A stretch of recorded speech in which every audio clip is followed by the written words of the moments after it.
காளியின் அருள்வாக்கு மந்திரம். பில்லி, சூனியம், ஏவல், செய்வினை கோளாறு, குடும்ப பிரச்சனை, தொழில் பிரச்சனை, கணவன் மனைவி பிரச்சனை, கணவன் மனைவி வசியம், குழந்தையின்மை, பேய், முனி கோளாறு, மார்பக புற்றுநோய், கர்ப்பப்பை புற்றுநோய், மஞ்சள் காமாலை, சர்க்கரை நோய் போன்ற நோய்கள் காளியின் அருளால் முழுமையாக தீர்க்கப்படும். மேலும் பௌர்ணமி, அமாவாசை நாட்களில் அக்கினி சட்டி எடுத்தல், சிறப்பு யாக பூஜைகள் மற்றும் மாதந்தோறும் கிடா வெட்டு. அனைத்து ஆன்மீக அன்பர்களுக்கும் என்னுடைய அன்பான வணக்கம். இன்றைய பதிவில் நம்ம பார்க்க இருப்பது சகலவிதமான கழிப்பு கழிக்கக்கூடிய சக்தி வாய்ந்த முறை பற்றி நம்ம பார்க்க போகிறோம். நாம் வீடியோக்குள்ளே போகிறதுக்கு முன்னாடி காளி மாந்திரிகம் யூடியூப் சேனலை சப்ஸ்கிரைப் பண்ணாதவங்க சப்ஸ்கிரைப் பண்ணிக்கோங்க. கூடவே வரக்கூடிய பெல் பட்டனை கிளிக் பண்ணுங்க. அப்போதான் நான் போடக்கூடிய எல்லா விதமான மாந்திரிக தகவல்களும் உங்களுக்கு உடனுக்குடனே நோட்டிஃபிகேஷனாக வரும். வாங்க இப்போ வீடியோக்குள்ளே போகலாம்.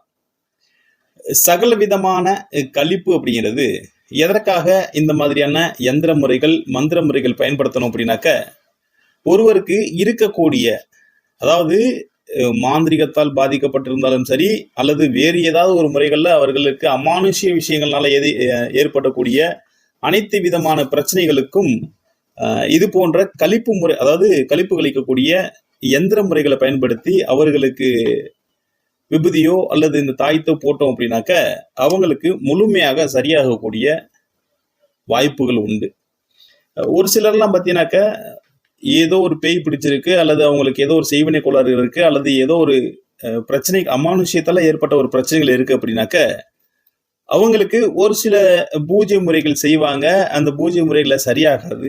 அதே போல பார்த்தீங்கன்னாக்க இதுக்கு என்னென்னலாம் செஞ்சு பார்த்தாலும் எதுவுமே சரியாகாது. நிறைய பேர் சொல்லுவாங்க, ஐயா நான் நிறைய மாந்திரிகரை பார்த்தேன், எனக்கு இந்த நோய் சரியாகலை அப்படின்னு சொல்லி நிறைய பேர் நான் கேள்விப்பட்டிருக்கிறேன். அப்போ அது என்ன நோயின்றது அதாவது நோயால் ஏற்பட்டதா அல்லது பேயால் ஏற்பட்டதான்றது தெரியாது, கண்டுபிடிக்க முடியாது. அப்போ என்ன செய்யணும் அப்படின்னாக்க, இது போன்ற நபர்கள் மருத்துவமனைக்கு போனாலுமே சரியாகாது. ஒரு சிலருக்கு உடல் ரீதியா பிரச்சனைகள் நிறைய உண்டு, ஏற்படும். அப்போ அவங்கெல்லாம் பார்த்தீங்கன்னாக்க மருத்துவமனைக்கு போயும் சரியாகாது, மாந்திரிகிட்ட போயும் சரியாகாது. அப்போ இதுக்கு என்னதான் தீர்வு அப்படின்னாக்க, அப்போதான் இது போன்ற நான் இப்ப சொல்லக்கூடிய எல்லா விதமான கழிப்பு கழிக்கக்கூடிய சக்தி வாய்ந்த இந்த சக்கர முறையை பயன்படுத்திங்க அப்படின்னாக்க கண்டிப்பாக பாதிக்கப்பட்டவர்கள் அவர்களுடைய பாதிப்புல இருந்து மீண்டு வரலாம். இது மிகவும் எளிமையான முறை, எல்லாராலும் பயன்படுத்தக்கூடிய முறை. அதனால இது ரொம்ப எல்லாருக்கும் தேவைப்படக்கூடியது, எல்லாரும் வசியம் செய்து வச்சுக்கக்கூடிய ஒரு விஷயம். இப்போ இதனுடைய பூஜை முறைகளை பார்க்கலாம். அதுக்கு அடுத்ததா இதை என்ன செய்யணும், எப்படி ஒருவருக்கு பயன்படுத்தணும் அப்படின்றத நம்ம பார்ப்போம். முதல்ல இந்த நான் கொடுக்கக்கூடிய எந்திரத்தை ஒரு அச்சாரத்தில், அதாவது 4x4 அளவு கொண்ட ஒரு எந்திரத்துல நீங்க வரையணும். வரைஞ்சு அதற்கு சுத்திப்படுத்தி அந்த எந்திரத்திற்கு சாப நிவர்த்தி கொடுத்து அந்த எந்திரத்தை நீங்க பூஜைக்கு கொண்டு வரணும்.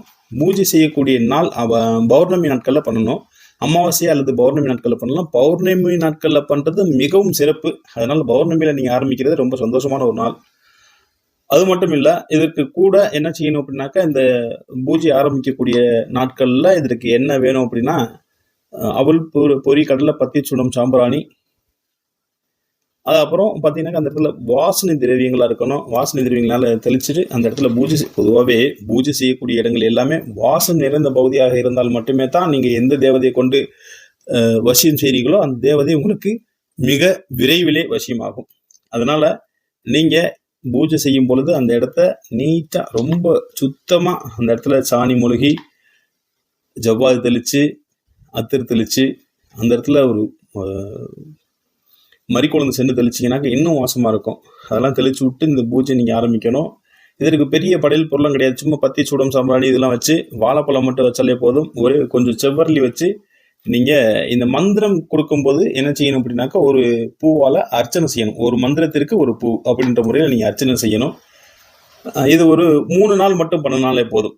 பெரிய ஒரு 48 நாள் பண்ணணும் அப்படின்ற கணக்கெல்லாம் கிடையாது. ஒரு 3 நாள் மட்டும் நீங்கள் இந்த மந்திரத்துக்கு உண்டான பூஜை முறை பண்ணாலே போதும். இது உங்களுக்கு சித்தி ஆகிடும். சித்தி ஆயிடுச்சுக்கு பிறகு நீங்க எல்லா விதமான நோய்களுக்கும் பேய்களுக்கும் நீங்க இந்த முறையை பயன்படுத்துனீங்க அப்படின்னாக்க கண்டிப்பாக நிவர்த்தி அடைவாங்க. இப்போ அதனுடைய மந்திர முறைகளை நம்ம பார்ப்போம். இதனுடைய மந்திரத்தை பார்ப்போம். ஓம் பிரணவ சக்கரத்தின் உள் பிறந்த காளிதேவி சம்மார ரூபி சடாதரி சங்கரி வாவா அடி அடி பிடி பிடி மடி மடி சுவாக. இந்த உரு பார்த்தீங்கன்னாக்க ஒரு ஒரு நாளைக்கு 10,008 உரு கொடுக்கணும். இதை நீங்கள் 3 நாளைக்கு 10,008க்கு, அதாவது ஒரு நாளைக்கு 1000 to 10,008 உரு கண்டிப்பாக கொடுக்கணும். அதற்கு மேலேயும் கொடுக்கலாம். இதை 3 நாளைக்கு சொன்னாலே போதும், இது உங்களுக்கு சித்தியாகிடும். இது சித்தியானதுக்கு பிறகு என்ன செய்யணும் அப்படின்னாக்கா, அந்த தாயத்தை நீங்கள் சுருட்டி உங்களுடைய இடுப்பில் கட்டிக்கணும். அப்போ தான் நீங்கள் செய்யக்கூடிய வேலைகள் உங்களுக்கு பலிதமாகும். நீங்கள் பார்த்துருக்கலாம், முன்னொரு காலங்களில் நம்மளுடைய வீட்டில் இருக்கக்கூடிய பெரியவர்கள்லாம் ஒரு இடத்துல அடிபட்டாலும் சரி, நமக்கு காயம் ஏற்பட்டாலும் சரி, இல்லை எங்காவது போயிட்டு நம்ம ஒரு காட்டு பகுதியில் போய்கிட்டு இருப்போம், திடீர்னு கீழே விழுந்திருப்போம். அப்படி இருக்கும்பொழுது என்ன செய்வாங்க, நம்ம ஏதாவது ஒரு வீட்டுக்கு கூட்டு போயிட்டு நம்ம பெரியவங்கள்ட்ட மந்திரிப்பாங்க. இது எதனால் மந்திரிப்பாங்க அப்படின்னாக்க, அவங்களுக்கு ஏதோ ஒரு துஷ்டமான ஒரு விஷயங்கள் நடந்திருக்கும் அப்படின்றதுனால மந்திரிப்பாங்க. அந்த மாதிரியான முறைகளுக்கு நீங்கள் இந்த மந்திர முறைகளை பயன்படுத்துனீங்க அப்படின்னாக்க உங்களுக்கு எல்லா விதமான பாதிப்புலேருந்து வரக்கூடியவங்களுக்கு நிவர்த்தி பண்ணலாம். இப்போ நீங்கள் இதை முழுமையாக நீங்கள் வசியப்படுத்திட்டீங்க. இந்த தாயத்தை நீங்கள் அணிஞ்சு, அதாவது இந்த எந்திரத்தை சுருட்டி ஒரு தாயத்தில் அடைச்சி உங்களுடைய இடுப்பில் மாட்டிக்கணும். மாட்டிக்கிட்டு வரக்கூடியவங்களுக்கு என்ன செய்யணும் அப்படின்னாக்க, உங்களுடைய உள்ளங்கையில் கொஞ்சம் விபூதி எடுத்து இந்த அச்சாரத்தை வரைஞ்சி இந்த மந்திரத்தை ஒரு 11 முறை சொல்லி அந்த விபூதியை அவங்களுக்கு கொடுத்தீங்க அப்படின்னாக்க, தண்ணியில் கலந்து கொடுத்தீங்க அப்படின்னாக்க, அவங்க அந்த பிணியில இருந்து நீங்கி முழுமையாக தெளிவு பெறுவாங்க. அதனால தேவைப்படக்கூடியவங்க அனைவருமே இந்த விஷயத்தை பயன்படுத்தினீங்க அப்படின்னாக்க கண்டிப்பாக சின்ன சின்ன விஷயங்கள்ல இருந்து உங்களை நீங்க காப்பாத்திக்கலாம். இந்த முறை தான் எல்லா விதமான கழிப்புகள்ல இருந்து நம்மளை வந்து காப்பாத்திக்கலாம். தேவைப்படக்கூடியவங்க கண்டிப்பாக பயன்படுத்துங்க. தொடர்ந்து காளி மாந்திரிகம் யூடியூப் சேனல்ல லைக் பண்ணுங்க, ஷேர் பண்ணுங்க, சப்ஸ்கிரைப் பண்ணுங்க. அப்பதான் நான் போடக்கூடிய மாந்திரிக விஷயங்கள் உங்களுக்கு அடிக்கடி உங்களுக்கு நோட்டிபிகேஷனாக வரும். மேலும் ஒரு நல்ல ஒரு மாந்திரிக தகவலுடன் உங்களை சந்திக்கிறேன். நன்றி, வணக்கம்.